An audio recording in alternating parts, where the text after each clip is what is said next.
Bonjour, je m'appelle Christina Talence et pendant les prochaines 10 à 15 minutes, je vais vous parler du programme qu'on a développé avec le Walker Institute de l'Université de Reading pour faciliter la communication autour des eaux souterraines et le climat avec les petits agriculteurs en Afrique.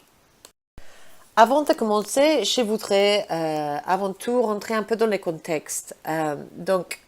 Notre programme se base au nord du Ghana et au Burkina Faso, où il y a de longues périodes de faibles précipitations et les stocks des eaux souterraines peuvent tomber dramatiquement. Ceci a un impact direct sur les moyens de subsistance, la sécurité alimentaire et la santé des personnes dans les régions où on a les programmes. L'extension agricole par la radio offre une opportunité de fournir les informations sur des moments ponctuels, des informations indispensables aux communautés les plus vulnérables. Et ça leur permet aussi de planifier un peu à l'avance. Donc l'objectif est de diffuser une émission de radio capable de soutenir la résilience climatique des communautés dans les programmes. Donc, comment fonctionnent ces émissions de radio qui peuvent donner des informations sur les eaux souterraines et les changements climatiques? Avant tout, il faut identifier les défis spécifiques aux communautés qui sont liés aux problèmes d'eau. Dans un premier temps, le Walker Institute est allé sur place au nord du Ghana et au Burkina Faso pour identifier ces défis et identifier les besoins d'informations qui avaient les communautés. Donc, ça avait des questions autour des sources d'eau, il y avait des problèmes pour l'accès, il y avait des questions sur la saisonnalité, le type de sol, la qualité d'eau. On avait aussi une énorme dépendance sur l'eau comme ressource naturelle pour tout ce qui était agriculture et jardinage, donc pour la production de la nourriture. Il y avait également une dépendance pour tout ce qui était élevage. Donc, il y avait une diminution de rentabilité des cultures, il y a une variabilité des pluies, et donc l'élevage aussi est sensible à ces changements et ça a un impact direct sur la nourriture qui est disponible, ce qui touche à la santé des communautés. Par la suite, on avait aussi des questions autour de l'éducation et l'information en ce qui concerne les services d'extension et la compréhension des producteurs quand ils recevaient des messages des experts. Donc les producteurs souvent écoutent les autres producteurs. Et c'est ce qui est essentiel dans les émissions de radio, c'est d'utiliser les savoir-faire et les informations des producteurs qui ont déjà quelques bonnes pratiques. Et ceci est important quand on parle également des risques climatiques et des événements extrêmes et quand on veut planifier pour l'avenir en termes de les réserves d'eau, la diminution des réserves d'eau. Une fois on avait fait cette analyse des besoins et cette analyse des défis, on utilise un calendrier agricole et un calendrier nutritionnel pour voir quels sont les différents moments où on va devoir intervenir en termes d'information autour de l'eau et autour de la santé. Et c'est à ce moment-là qu'on va former des groupes d'écoute. Donc, au Ghana, on a travaillé avec des groupes d'écoute et des groupes de planification qui étaient des groupes de jardinage. Et au Burkina Faso, on a travaillé avec des groupes de femmes qui travaillaient avec le beurre de karité. Donc, ces groupes d'écoute, ce sont eux qui vont pouvoir fournir les informations aux autres agriculteurs. Donc, la première chose, le premier travail qu'on fait avec eux, c'est d'identifier quels vont être les objectifs spécifiques à leur communauté. Donc, selon eux, quels sont les besoins d'information qui auront les différents producteurs dans leur communauté. Il faut dire que 50% des groupes doivent être des femmes et le contenu va être développé par les producteurs eux-mêmes. On va essayer d'utiliser le moins possible des experts et les voix des experts. Donc, ça sera un savoir-faire qui sera communiqué directement par les femmes et les hommes dans ces groupes. Et donc, voilà. Voici les premiers objectifs que les groupes de Burkina et du Ghana avaient avec les émissions de radio. Le premier était d'améliorer les rendements et fournir l'information sur les cultures alternatives et résistantes à la sécheresse. Donc, on a parlé surtout du millet, sorghum, maïs et soja.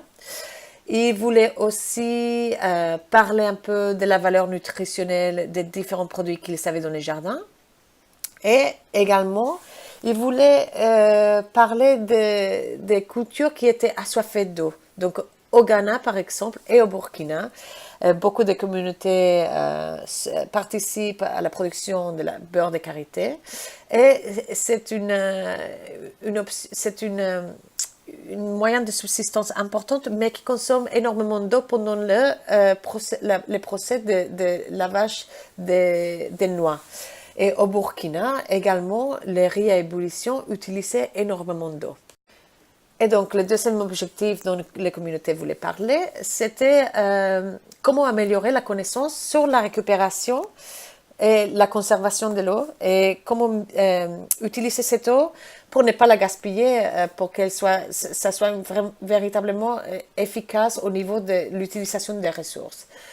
Donc, ils ont parlé un peu de l'accès à l'information sur l'eau et les techniques de conservation de l'eau, les techniques de récolte de l'eau, de pluie et l'irrigation. Et ceci était très, très lié à l'objectif 3, qui était la gestion durable des terres et de l'eau. Donc, ils voulaient faire des émissions sur l'utilisation efficace des engrais. Des engrais chimiques sont devenus très chers, donc ils voulaient voir des options pour les engrais organiques. Donc ils voulaient développer des émissions autour des fumiers, des déchets organiques. Ils voulaient aussi développer le contrôle d'érosion des sols dans les communautés les plus affectées par l'érosion. Ils parlaient un peu des types de plantes, l'herbe napia qui pouvait aider à contrôler l'érosion, et puis les types de plantes qui pouvaient aider à fixer l'azote pour que ça puisse apporter des nutriments aux autres cultures, et parler un peu des différentes techniques des terrasses, ainsi que l'efficacité de l'eau et la rétention d'humidité dans les sols, en utilisant des méthodes de paillage, le travail du sol, la couverture et l'irrigation de goutte à goutte. Et finalement, le quatrième objectif de ces missions, c'était de pouvoir améliorer la santé des communautés. Donc, parler de la nutrition alimentaire, examiner, parler un peu des problèmes de santé dans la région, et puis également regarder les cultures et la nourriture dans les jardins domestiques qui apportaient les plus de nutriments. Donc, ils voulaient promouvoir, par exemple, les patates douces pour la vitamine A. Il parlait aussi des cultures vivrières résistantes à la sécheresse, ainsi que les cultures les plus productives. Et là, il voulait parler un peu des coûts, de comment pouvoir accéder à ces cultures. Il faut savoir que ce sont des différents produits qui se font dans les jardins lorsqu'on parle de nourriture dans les régions. Et puis la dernière chose qui était très importante, c'était la santé du bétail et de la nourriture qui était disponible. Pendant les moments de sécheresse, les animaux meurent de faim et comme ils sont souvent un peu dans la nature, ils se perdent et ils meurent aussi de soif. Donc, dans les communautés du Ghana, on avait 15 agriculteurs dans la communauté cible. Ils s'étaient organisés en groupe d'auditeurs.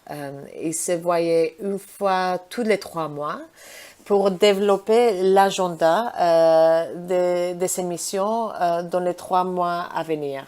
Et ils envoyaient toutes les semaines des commentaires via SMS ou avec des réunions qui se faisaient face à face.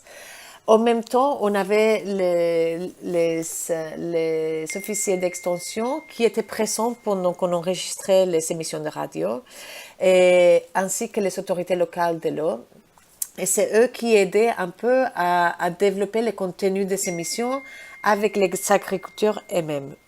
On avait des techniques, des questions et réponses où on pouvait faire des questions à des experts.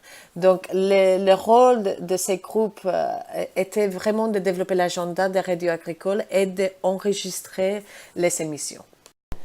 Et voici un exemple d'un programme d'émission pour le mois de juillet au Burkina Faso, par exemple. Donc, vous voyez les différentes cibles sur la gauche, amélioration des rendements, accès et conservation de l'eau, nourriture et santé. Et les parties qui sont colorées sont les parties que les groupes avaient identifiées comme étant importantes pour le mois de juillet. Donc, on a préparé des émissions sur la préparation du champ en utilisant des méthodes saines, les cordons pierreux. On a parlé de la fumure organique, les engrais organiques, l'entretien de la culture. Donc, ce sont des moments, périodes, et ce sont des moments clés dans le calendrier agricole où on doit parler de ces différentes techniques-là. Et vous savez également l'accès et conservation de l'eau parce que c'est une période de pluie. Et finalement, ici, au mois de juillet, on a la cible numéro 4 qui parle de gestion des ressources naturelles.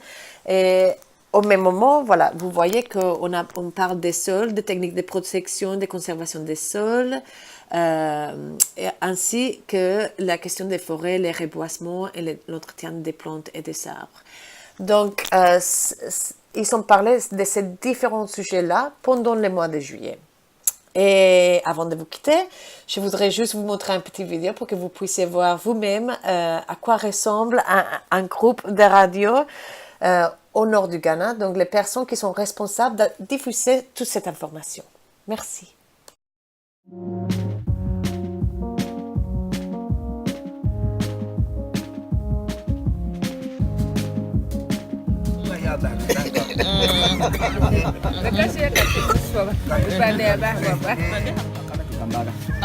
Sagambat last committee.